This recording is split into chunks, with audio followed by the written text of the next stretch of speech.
देखंतु ये पुलिस तुरंत तांको गिरफ करबा दरकार।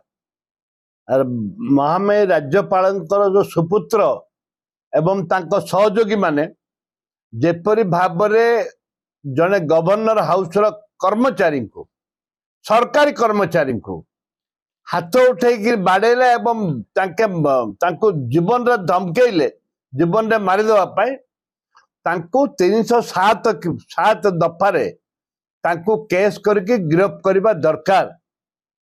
जेहेतु से गवर्नर अछंती बीजेपी रो से जने पूर्वतन मुख्यमंत्री गवर्नर महाशय एबे बीजेपी सरकार आसिया पे अप्राण उद्यम करुथिले एवं तांकर सुपुत्र बीजेपी सरकार राज्य रे अछि सेथि पई आदि तांकर सुपुत्र को पुलिस गिरफ करू नाही।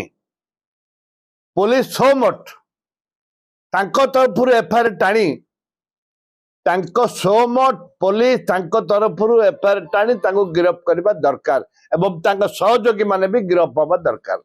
तीव्र निंदा करुछि कांग्रेस दल तीव्र निंदा करुछि।